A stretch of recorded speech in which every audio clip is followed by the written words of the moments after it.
नमस्कार, आप सभी मित्रों का मेरे YouTube चैनल में हार्दिक स्वागत है। दोस्तों, आज हम सामान्य हिंदी का एक महत्वपूर्ण टॉपिक समास का अध्ययन करेंगे, जो कि सभी प्रतियोगी परीक्षाओं या प्रवेश परीक्षाओं जहां पर हिंदी पूछी जाती है उसका एक अभिन्न अंग है। समास के 2 से 4 क्वेश्चन सभी एग्जाम्स में पूछे जाते हैं। आज मैं आपके लिए बहुत ही अच्छा तरीका लेके आया हूँ, बहुत ही आसान सिंपल तरीका, ट्रिक बेसिस पर, जिससे कि आप समास को बहुत अच्छे तरीके से हर टाइप के क्वेश्चन आप आसानी से कर ले जाओगे। तो दोस्तों, ट्रिक पर जाने से पहले हम लोग समास के कुछ आधारभूत बेसिक पॉइंट्स को समझते हैं, उसके बाद हम लोग सीधे ट्रिक पर जाएंगे, क्योंकि ये पॉइंट्स भी आपको पता होना बहुत जरूरी है। ठीक है, तो सबसे पहले तो समास की परिभाषा की 2 या 2 से अधिक शब्दों के योग से बने नवीन एवं सार्थक शब्द को सामासिक शब्द और उन शब्दों के योग को समास कहते हैं। यानी कि 2 शब्दों के मिलने से जो नया वर्ड बनता है, जो नया शब्द बनता है और सार्थक शब्द बनता है, उसको हम लोग सामासिक शब्द कहते हैं और इन शब्दों के योग को समास कहते हैं। ठीक है, सेकंड पॉइंट है, समास का शाब्दिक अर्थ संक्षिप्तीकरण है या संक्षेप। संक्षिप्तीकरण का मतलब हो गया कि शॉर्ट में। ठीक है, कोई बड़ी सी लाइन है, कोई बड़े से 2-3 शब्द मिलकर और उसका शॉर्ट में जो शब्द बनता है उसको हम लोग संक्षिप्तीकरण कहते हैं। जैसे कि परीक्षा के लिए उपयोगी, बड़ा सा सेंटेंस है परीक्षा के लिए उपयोगी, तो इसको हम लोग शॉर्ट में लिख सकते हैं परीक्षोपयोगी। ठीक है, तो जो ये परीक्षोपयोगी है, ये हमारा सामासिक शब्द है, या इसी को हम लोग समस्त पद भी कहते हैं। ठीक है, ऐसे एक और एग्जांपल ले सकते हैं, रसोई के लिए घर। तो रसोई के लिए घर के का संक्षिप्त रूप हो जाएगा रसोई घर। रसोई घर का मतलब हो गया रसोई के लिए घर। तो जो ये रसोई घर शब्द है, यही हमारा क्या है, सामासिक शब्द। ठीक है, नेक्स्ट पॉइंट देखते हैं, सामासिक शब्द के सभी पदों को अलग अलग करने की प्रक्रिया को समास विग्रह या व्यास कहते हैं। ठीक है, अगर ये वर्ड दिया है, इसको हम लोग बोल रहे हैं सामासिक वर्ड। ठीक है, अगर इसको हम लोग इसके जो भी जिन शब्दों से ये मिलकर बना है उसको अगर हम लोग अलग करते हैं, तो उसको ही, उस प्रक्रिया को ही हम लोग क्या कहते हैं, समास विग्रह। ठीक है, या व्यास भी कहते हैं। तो एक क्वेश्चन ये भी पूछा जाता है कंपटीशन में कि जो समास है उसका विपरीतार्थक क्या है। तो जो समास का विपरीतार्थक शब्द है, ऑप्शन में दिया होगा व्यास। ठीक है, हम लोग देखते हैं, समास रचना में प्रायः 2 पद होते हैं। जो समास होता है उसमें 2 पद होता है। जो पहला पद होता है उसको हम लोग पूर्व पद कहते हैं, और जो दूसरा पद होता है उसको हम लोग उत्तर पद कहते हैं। ठीक है, जो पहले पद आता है, जो पहला शब्द आता है, पहले पार्ट आता है, उसको हम लोग बोलते हैं पूर्व पद, और जो बाद में आता है उसको हम लोग क्या बोलते हैं, उत्तर पद। इसे हम उदाहरण से समझते हैं, राजपुत्र, राजपुत्र, देशभक्ति, गृह प्रवेश। तो जो ये राजपुत्र है, तो राज में ये 2 वर्ड से मिलकर बना राज और पुत्र। तो जो राज है यही हमारा क्या है, पूर्व पद, और बाद में क्या है, पुत्र। तो पुत्र जो है वो उत्तर पद है। इसी तरह देशभक्ति, देश यहां पर क्या होगा, पूर्व पद, और भक्ति उत्तर पद। ऐसे ही गृह प्रवेश, तो जो गृह है वो क्या है, पूर्व पद, और जो प्रवेश है वो क्या है, उत्तर पद। ठीक है, अंतिम पॉइंट देखते हैं, संधि और समास में क्या अंतर होता है। जो संधि होता है, संधि में 2 वर्णों का योग होता है। जो संधि होते हैं उसमें 2 वर्णों का योग होता है, जबकि जो समास होता है उसमें 2 शब्दों का योग होता है। ठीक है, इसके अलावा जो संधि होता है, संधि को के तोड़ने को, जब हम लोग संधि को ब्रेक करते हैं तो उसको हम लोग संधि विच्छेद कहते हैं, संधि विच्छेद। और समास को अगर हम लोग ब्रेक करते हैं, समास को तोड़ते हैं, तो उसको हम लोग क्या बोलते हैं, समास विग्रह। के 6 मुख्य भेद होते हैं। यानी समास कितने प्रकार का होता है, 6 प्रकार का। ठीक है, तो देखिए, कभी कभी ऐसा होता है कि हम लोग इसी में कंफ्यूजन हो जाता है छात्रों को कि समास का अगर मान लीजिए पूछ लिया जा रहा कि कितने मुख्य भेद होते हैं, तो कभी कंफ्यूजन हो जाता है कि समास के 6 भेद होते हैं कि 5 भेद होते हैं, इसमें कंफ्यूजन हो जाता है। तो इसके लिए एक सिंपल सी ट्रिक है। देखिए, सबसे पहले तो समास वर्ड में मास आ रहा है, मास मतलब मंथ, महीने। तो जो महीने होते हैं, एक वर्ष में कितने महीने होते हैं, 12 महीने। तो 12 का अगर हम लोग हाफ कर लेंगे तो क्या हो जाएगा, 6। यानी कि 12 का हाफ कर लेंगे तो 6 हो जाएगा। यानी कि समास के कितने भेद होते हैं, 6। यानी समास को हम लोग को रिलेट करना पड़ेगा किससे, वर्ष से। वर्ष में 12 माह होते हैं और 12 का आधा करेंगे तो 6, यानी समास के 6 भेद होते हैं। एक दूसरा तरीका दोस्तों कि समास के कितने भेद होते हैं, देखिए यहां पर समास के कितने मुख्य भेद लिखे, 6 को हम लोग इंग्लिश में क्या बोलते हैं 6, ठीक है। तो इसको हम लोग इससे रिलेट कर सकते हैं, स से समास, स से 6, तो स से समास, स से 6, यानी समास के कितने भेद होते हैं 6 भेद होते हैं, यानी कि 6 भेद होते हैं, ठीक है। तो दोस्तों अब आपको ये हमेशा याद रहेगा, इसको हम स से समास, स से 6 से रिलेट कर लेंगे, ठीक है। तो समास के 6 भेद होते हैं, अवयवी भाव, बहुव्रीहि, तत्पुरुष, कर्मधारय, द्वंद्व और द्विगु समास। लेकिन कभी कभी अब मान लीजिए कि हम इनके नामों को भूल जाएं। दोस्तों समास के 6 भेदों के नामों को याद रखने के लिए भी एक ट्रिक है, बहुत ही सिंपल ट्रिक याद रखेंगे। अब तक द्वंद्वी, अब तक द्वंद्वी, अ से अवयवी भाव, ब से बहुव्रीहि, त से तत्पुरुष, क से कर्मधारय, द्व से द्वंद्व और दी से द्विगु।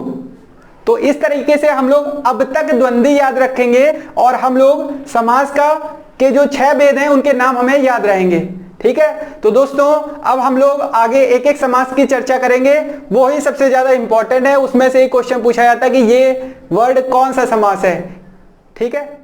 तो द्वंद्व समास के क्वेश्चन को हल करने के लिए हमें 2 बातों का ध्यान रखना है, यही इसकी ट्रिक है, और एक दूसरे के उल्टे, ठीक है। तो यानी कि ऐसा कोई वर्ड आए जिसमें कि और का आभास हो, ठीक है। दोस्तों अब हम लोग सबसे पहले द्वंद्व समास को समझेंगे, जो कि हमारा सबसे आसान समास है। जो द्वंद्व समास होता है उसमें दोनों पद प्रधान होते हैं। जैसे कि हम लोग जानते हैं कि एक समास में 2 पद होते हैं, पूर्व पद और उत्तर पद। तो जो द्वंद्व समास होता है उसमें दोनों पद प्रधान होते हैं, दोनों पदों की प्रधानता होती है, ठीक है। अब इसके लिए समझने के लिए हम कुछ उदाहरण का यूज करेंगे। तो द्वंद्व समास में हमें 2 पॉइंट्स याद रखना है, और एक दूसरे के उल्टे। दोस्तों अब हम लोग सबसे पहले द्वंद्व समास को समझेंगे, जो कि हमारा सबसे आसान समास है। जो द्वंद्व समास होता है उसमें दोनों पद प्रधान होते हैं। जैसे कि हम लोग जानते हैं कि एक समास में 2 पद होते हैं, पूर्व पद और उत्तर पद। तो जो द्वंद्व समास होता है उसमें दोनों पद प्रधान होते हैं, दोनों पदों की प्रधानता होती है, ठीक है। हमारा दूसरा समास है अव्ययी भाव समास। जो अव्ययी भाव समास होता है उसमें जो प्रथम पद होता है, पूर्व पद होता है, वो प्रधान होता है, ठीक है। यही हमारी ट्रिक हो जाएगी। कुछ उदाहरण से हम लोग समझते हैं। पाप पुण्य, पाप और पुण्य, माता पिता, माता और पिता, लव कुश, लव और कुश, देवासुर, देव और असुर। तो देखिए सभी में और आ रहा है, ठीक है। तो यानी कि ये कौन सा समास है, द्वंद्व समास है, ठीक है। और द्वंद्व समास का ये चिन्ह भी द्वंद्व समास को दर्शाता है, ठीक है। लेकिन साथ ही साथ हमें और को तो हमने देख लिया, तो सीधे हम लोग को आंसर द्वंद्व नहीं लगाना। पहले हम लोग को दूसरी बात भी ध्यान रखनी है, एक दूसरे के उल्टे, यानी कि एक दूसरे की उल्टी बात हो, अलग बात हो, एक दूसरे के अपोजिट हो, या 2 बातों की बात की जा रही हो, 2 चीजों की बात की जा रही हो। जैसे कि लिखा है धर्माधर्म, धर्म, धर्म और अधर्म, यानी कि 2 अलग अलग बातें हो रही है, धर्म और अधर्म की बात हो रही है। तो वो कौन सा समास होगा, द्वंद्व समास होगा, ठीक है। यानी कि दोनों जो क्राइटेरिया है उसको फॉलो करना चाहिए। नेक्स्ट है पल पल। जैसे कि एक उदाहरण है पल पल, तो यहां पर पल और पल आ गया, और आ रहा है असुरासुर, असुर और असुर, यहां पर भी और आ रहा है। लेकिन ये फिर भी हमारा द्वंद्व समास नहीं है, क्योंकि द्वंद्व समास की दूसरी प्रॉपर्टी है एक दूसरे के उल्टे या 2 चीजों की बात की जा रही हो, ठीक है। तो यही हम लोग को ध्यान रखना है। तो इस तरह से हम लोग का द्वंद्व समास हो गया। इसके अलावा हम लोग कुछ पॉइंट्स को याद रखेंगे अव्ययी भाव समास में।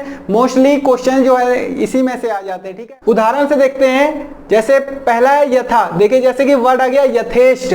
अगर क्वेश्चन आ गया कि यथेष्ट में बताइए कौन सा समास है, तो वहां पे अगर हमें ये लाइन याद होगी तो हमें तुरंत स्ट्राइक हो जाएगा दिमाग में कि जो यथेष्ट है उसमें यथा आ रहा है, इसका मतलब कि ये कौन सा समास है, अव्ययी भाव समास है, ठीक है।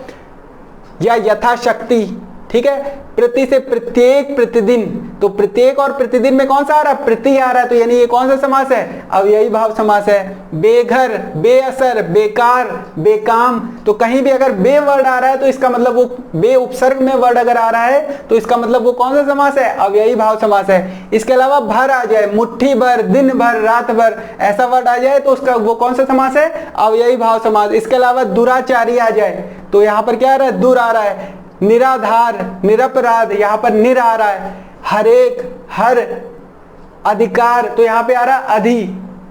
उपकुल, यहां पर क्या आ रहा है, उप। आ से जैसे आजन्म, आमरण, तो यहाँ पर जो उपसर्ग है वो क्या आ रहा है, आ रहा है, तो यानी कि कौन सा समास होगा, अव्ययी भाव समास होगा। इसके अलावा दो बार, जैसे कि हम लोग ने द्वंद्व समास में देखा था कि कोई चीज दो बार आ रही है और सेम ही सेम चीज आ रही है, जैसे कि पल पल, पल और पल दोनों ही तरफ क्या है, पल सेम है। तो यानी कि यहाँ पर अगर कोई चीज दो बार आती है, दो बार समान वर्ड कोई आता है अगर, तो उसको हम लोग बोलते हैं कौन सा समास होगा, अव्ययी भाव समास। जैसे कि असुरासुर हो गया, असुर और असुर, अधिकाधिक, अधिक और अधिक। ठीक है, एक और छोटा सा पॉइंट दोस्तों याद रखना है, अव्ययी भाव समास में कभी कभी पूछ लिया जाता है, जैसे कि सपरिवार, बदस्तूर, यानी कि अगर हम लोग को कोई अलग सा कोई वर्ड दिखाई दे रहा है, अलग सा क्वेश्चन पूछ लिया गया, तो वहां पर देखिए ये एक इस ट्रिक का भी हम लोग यूज कर सकते हैं कि जहां पर जो पहला पद होगा बहुत छोटा होगा, जो पहला पद होगा बहुत छोटा होगा और जो दूसरा पद होगा उसके कंपैरिजन में बहुत बड़ा होगा। जैसे सपरिवार है तो ये किस किस चीज से मिलकर बना है, स प्लस परिवार, यानी कि परिवार सहित, परिवार सहित। तो जो पहला शब्द है स बहुत छोटा है, ठीक है, तो इससे भी हम लोग पहचान सकते हैं। बदस्तूर, ब प्लस दस्तूर, ठीक है, यानी कि बदस्तूर। तो ये जो वर्ड है ये भी कौन से समास है, अव्ययी भाव समास। अगर कभी इसमें कंफ्यूजन हो जाए कि पूर्व पद है कि उत्तर पद प्रधान है, तो देखिए इसके लिए एक सिंपल सी ट्रिक है, जो अव्ययी भाव समास है उसमें जो पहला अक्षर है वो क्या है, अ है, और जो अ होता है वो वर्णमाला का भी पहला अक्षर होता है। तो इससे हम लोग इसको रिलेट करेंगे, ध्यान रखेंगे कि अव्ययी भाव में अ आ रहा है, तो यानी कि अ जो है वो प्रथम पद प्रधान होगा। ठीक है, अब हम लोग अव्ययी भाव समास की ट्रिक पे आते हैं। देखिए अव्ययी भाव समास जो होता है उसमें ऐसा वर्ड होगा जिसमें 99% केसेस है कि जिस वर्ड में पहले उपसर्ग आए। इनको 2-3 बार आपको पढ़ना है तो आपको याद हो जाएगी। यथा, प्रति, बे, भर, दुर, निर, हर, अधि, उप, आ 2 बार। ठीक। जलज, जल में पैदा होने वाला अर्थात कमल। त्रिनेत्र, 3 है नेत्र जिसके अर्थात शंकर जी। चंद्रशेखर, चंद्र है शेखर में जिसके अर्थात जिसके सर पर चंद्र है अर्थात शंकर। लंबोदर, लंबा है उदर जिसका अर्थात गणेश जी। एक दंत, एक है दांत जिसका अर्थात गणेश जी। वीणा पाणी, वीणा है हाथों में जिसके अर्थात सरस्वती। बात है बहुव्रीहि समास। बहुव्रीहि समास एक ऐसा समास होता है जिसमें कोई भी पद प्रधान नहीं होता है, जो 2 शब्द होते हैं वो शब्द किसी तीसरे की ओर संकेत करते हैं। ठीक है, तो उस समास को हम लोग बहुव्रीहि समास कहते हैं। तो यहाँ पे ट्रिक हमको याद रखनी है अर्थात। ठीक है, ये वर्ड याद रखना है अर्थात, यानी कि कोई भी वर्ड जिसको पढ़कर हमारे मन में अर्थात आए, किसी तीसरे की ओर संकेत जाए, उसको हम लोग क्या बोलते हैं, बहुव्रीहि समास। कुछ उदाहरण से समझते हैं, जैसे दशानन। तो दशानन वर्ड आते ही हमारे दिमाग में आ जाता है 10 है आनंद जिसके अर्थात रावण। चक्रपाणी, चक्र है हाथ में जिसके अर्थात, यानी कि जहां जहां पर अर्थात आ जाए, किसी तीसरे की बात हो। ठीक है, इस वर्ड इन 2 पदों के अलावा किसी तीसरे की ओर संकेत जाता है। ठीक है, पीतांबर, पीला है अंबर जिसका अर्थात विष्णु जी। जलज। इसके बाद आता है कर्मधारय समास। तो जो कर्मधारय समास के जो शब्द होते हैं वो किसी विशेषता का वर्णन करते हैं। ठीक है, जैसे इसके लिए ट्रिक हम लोग यूज करेंगे के समान है जो। ठीक है, जैसे और गिरिधर, गिरि है हाथों में जिसके अर्थात श्री कृष्ण। श्री कृष्ण जी ने पर्वत उठा लिया था। ठीक है, तो दोस्तों ये बात समझ में आ रही है कि जिस वर्ड में अगर अर्थात आए, ठीक है, यानी यहाँ पर हमें अर्थात की संभावना लगे, यानी किसी तीसरे की संभावना लग रही है, तो वहां पर कौन सा होता है, बहुव्रीहि।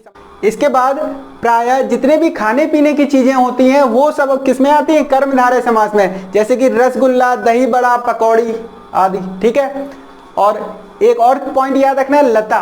किसी भी वर्ड में अगर लता आता है तो वो हमारा हमेशा कौन सा समास होगा, कर्मधारय समास होगा। जैसे कि स्नेह लता, देह लता, कनक लता, हेम लता आदि। ठीक, जैसे उदाहरण देखिए, चरण कमल, कमल के समान चरण।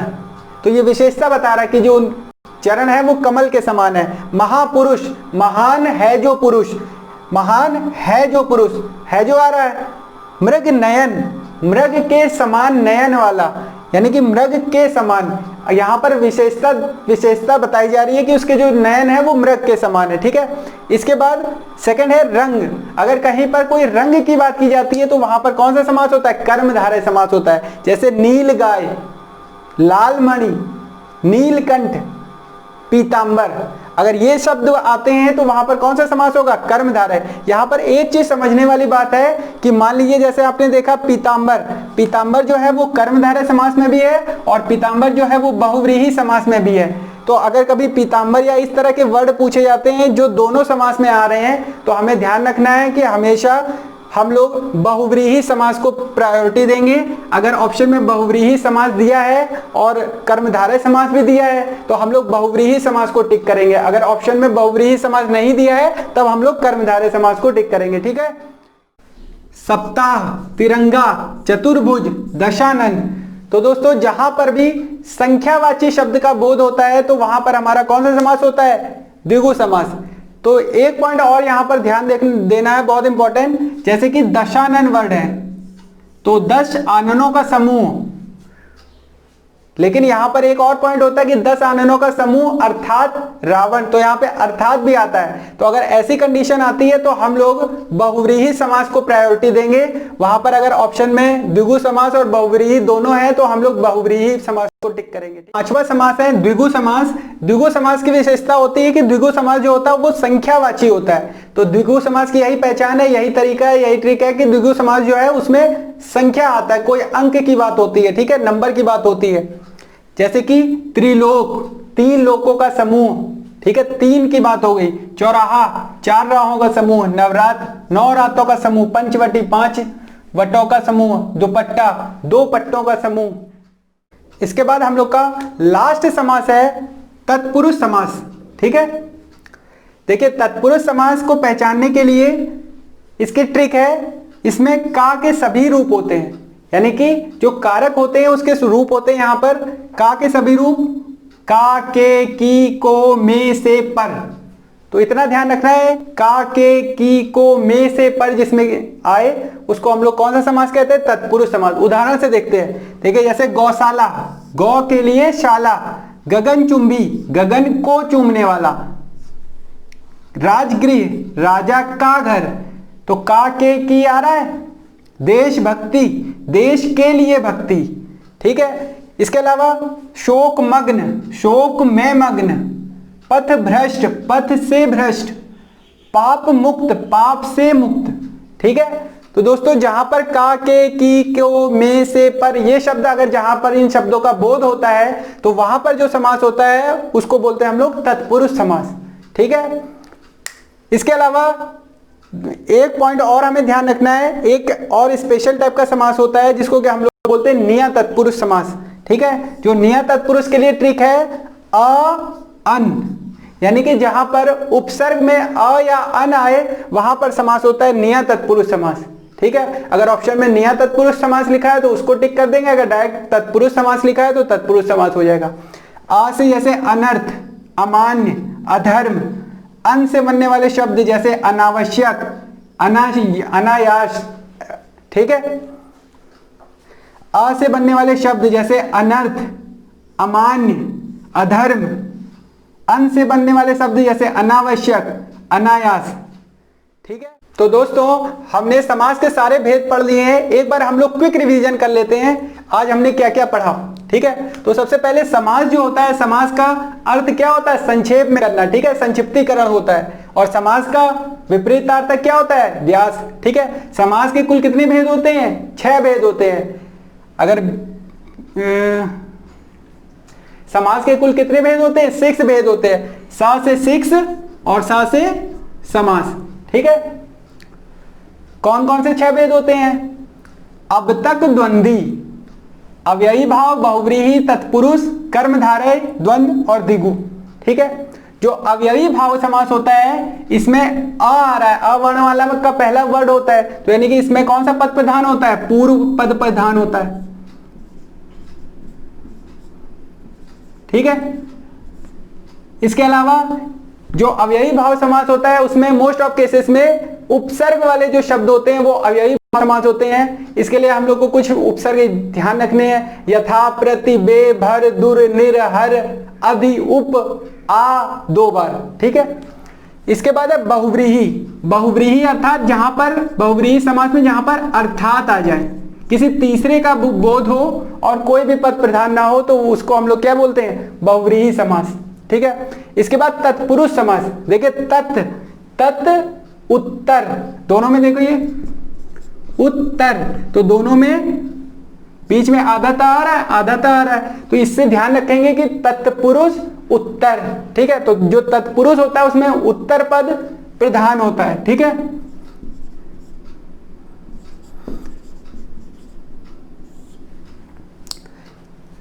जो तत्पुरुष समास होता है उसमें का के सभी रूप आते हैं। ठीक है। का, के, से, पे। जो तत्पुरुष समास होता है उसमें का के सभी रूप आते हैं, का, के, की, को, में, से, पर। ठीक है। और इसके अलावा एक नियत तत्पुरुष होता है जिसमें कि अ और अन आता है। ठीक है। इसके बाद है कर्मधारय समास, यानी कि कर्मधारय जो होगा वो विशेषता बताने वाले शब्द होंगे। ठीक है। किसी की विशेषता बताएंगे तो वो कर्मधारय होगा। कोई रंग हो सकता है, या खाने पीने का कोई सामान हो सकता है, या लता वर्ड जहां पर आए वहां पर क्या होगा? कर्मधारय समास होगा। इसके अलावा द्वंद्व, द्वंद्व का मतलब होगा जहां पर दोनों पद प्रधान होंगे, जहां पर दोनों पद प्रधान होंगे। और इसके अलावा इसमें क्या आना चाहिए? और आना चाहिए, और दोनों ही एक दूसरे के उल्टे हों, या दो अलग अलग चीजों की बात की जानी चाहिए, सेम नहीं होना चाहिए। जैसे सुख दुख है, सुख और दुख। इसके बाद है द्विगु समास। तो द्विगु समास ऐसा समास होता है जिसमें कि संख्यावाची हो, यानी कि किसी संख्या का बोध हो, संख्या के बारे में बता रहा हो, तो वहां पर कौन सा समास होता है?